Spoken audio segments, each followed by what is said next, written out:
आउज़ुबिल्लाहिमिनश्शैतानिर्रजीम बिस्मिल्लाहिर्रहमानिर्रहीम। अस्सलाम वालेकुम डियर स्टूडेंट्स, कैसे हैं आप? बिल्कुल ठीक। आप देख रहे हैं अपना YouTube channel learn with Mudassir.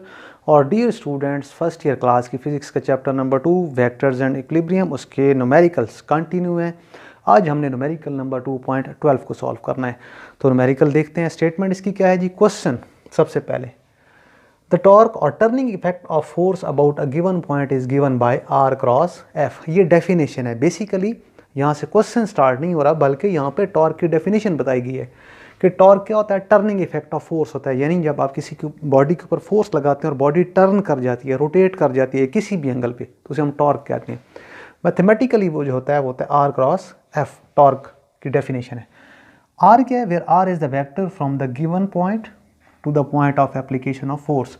Are जो है वो वेक्टर होता है। वो वेक्टर होता है जो कि पिवट पॉइंट जिसे कहते हैं, या गिवन पॉइंट, वहाँ से लेकर जहाँ पे आपने फोर्स लगानी है वहाँ तक का जो डिस्टेंस है, बेसिकली वो आर होता है, आर कहलाता है।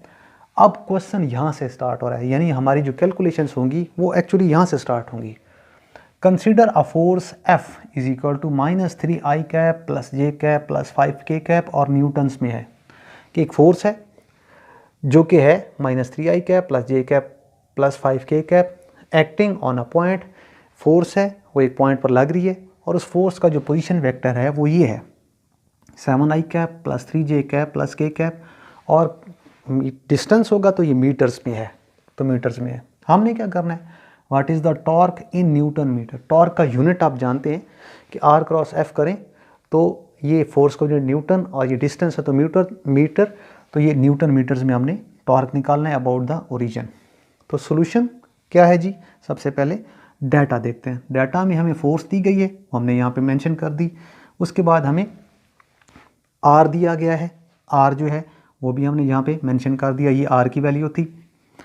टू फाइंड करना क्या है? हमने मालूम टॉर्क मालूम करना है। टॉर्क को हम, ये सिंबल इसका टाउ, इसे हम पढ़ते हैं टाउ, टी नहीं बोलते इसे, हम टाउ बोलते हैं। तो ये उसका सिंबल है, tau is equal to question mark.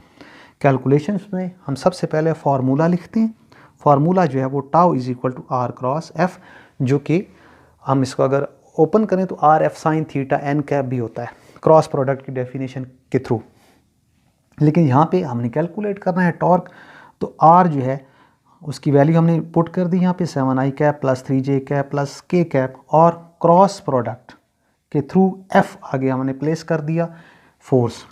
अब यहाँ पे हमने करना क्या है?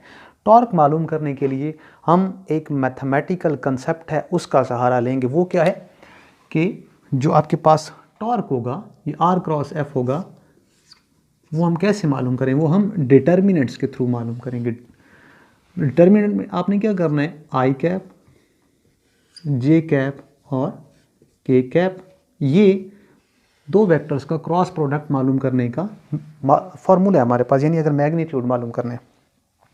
सबसे पहले आपने क्या करना है, क्योंकि पहले आर है तो आपने जो है वो आर की वैल्यूज प्लेस करनी है फर्स्ट रो में। ये डिटर्मिनेंट है, इसकी फर्स्ट रो ये कहलाती है। फर्स्ट रो में आई कैप, जे कैप, के कैप। जो सेकंड रो है उसमें आपने जो आर वाले वैल्यूज़ हैं, यानी आई कैप के साथ वाली, जे कैप के साथ और के कैप के साथ, यानी 7, 3 और 1 प्लेस करेंगे। तो यहाँ हम करेंगे 7, 3, 1। जो थर्ड रो बनेगी उसमें आपने जो एफ है, एफ की वैल्यूज पुट करनी है, लेकिन उनके मैग्नीट्यूड, यानी आई कैप, जे कैप और के कैप के अलावा क्या है? -3, यहाँ पे 1 और ये 5। तो यहाँ पुट करेंगे -3, 1 और 5। तो ये हमने डिटर्मिनेंट फॉर्म में, मैथमेटिक्स में हम मैट्रिसेस वाले चैप्टर में डिटर्मिनेंट्स पढ़ते हैं, तो ये हमने डिटर्मिनेंट फॉर्म में लिख दिया।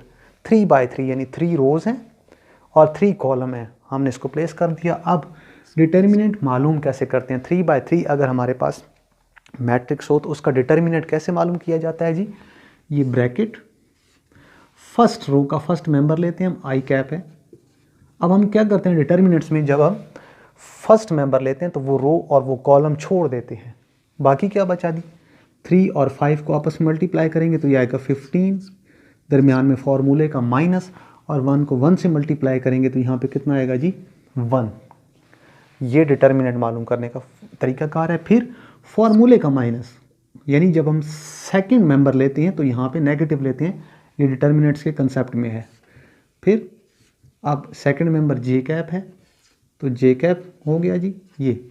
अब सेकंड मेंबर लिए तो वही रो यानी फर्स्ट रो छोड़ देंगे और सेकंड रो छोड़ेंगे। अब 7 1 -3 और 5 हैं तो 7 को पहले 5 से मल्टीप्लाई करते हैं 35, फिर फार्मूले का माइनस और -3 को हम 1 से मल्टीप्लाई करते हैं तो ये माइनस और ये पहले से माइनस ये प्लस हो जाएगा, 3 1 3 हो जाएगा। फिर प्लस थर्ड मेंबर जब हमें लेना है तो प्लस होगा, तो यहाँ पे के कैप आ गया जी। अब थर्ड मेंबर लिया तो वही रो यानी फर्स्ट रो छोड़ देंगे और थर्ड कॉलम छोड़ देंगे तो बचेगा 7 3 -3 और 1।